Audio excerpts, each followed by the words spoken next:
Hi, boys and girls. I'm back with chapter 10. On chapter 9, we left off, and Roz had put in a very long, hard, full day of work on the farm, and she was filthy and dirty and had to scrub herself with soap and water. So here we are on chapter 10, The Routine, it's titled. Reader, I don't want to bore you with every detail of our robot's farm routine. Many of her tasks were incredibly dull, others quite unpleasant. I'll just say that on any given day, right, Roz might have to be a mechanic or a veterinarian or a gardener or a plumber or a cleaner or a landscaper or a carpenter or an electrician or all of the above. Farm life kept Roz very busy indeed. Of course, she did have help. You already know about some of the machines, but the entire farm was equipped with technology that made life easier for everyone. Doors and gates opened all by themselves. The cows wore electronic collars that kept track of their health automatically. When a cow's udders were full, she simply had to stroll into the parlor where she'd be milked by gentle machines automatically. All that milk was piped into storage tanks and cooled and bottled automatically. Once the milk truck was loaded, it drove away and made deliveries automatically. Mr. Sharif managed the business side of the farm. He dealt with customers and handled money and ordered supplies, and he did it all from the comfort of his home office.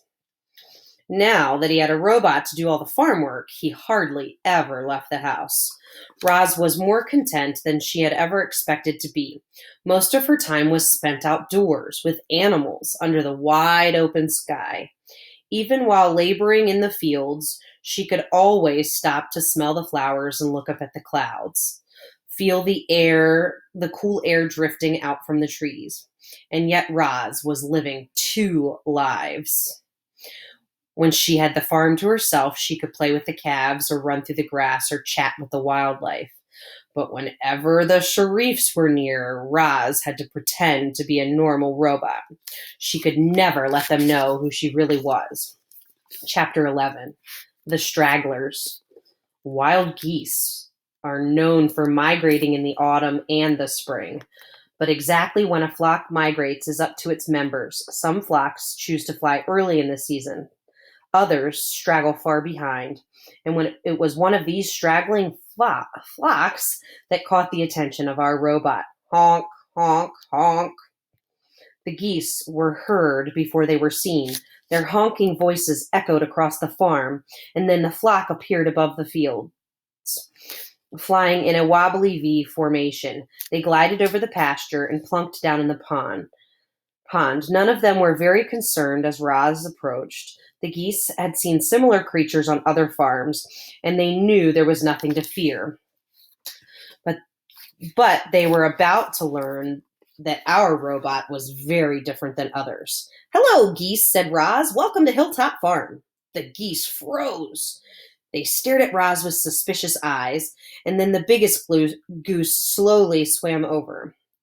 "I've come across plenty of monsters like you," he said, "but I've never met one who could talk." "I'm not a monster. I'm a robot. My name is Roz."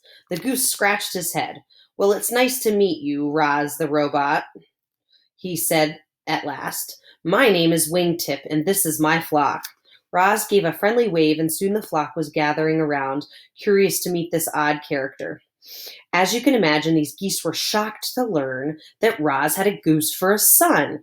They asked her all kinds of questions about Brightbill, and about her old life on the island, and about her new life on the farm. Then Roz asked them a question of her own. "Do you think Brightbill's flock would ever come this way on their migration?" So I ask us now to make a prediction. We just met Wingtip, and Roz just asked if Brightbill might ever fly this way on their migration. So I ask you to think to yourself, what might happen next? What are some things that could happen with the geese? What are some things that could happen with Roz? Let me know. Can't wait to hear from you. Hope you enjoyed the beautiful weather outside today. Bye, guys.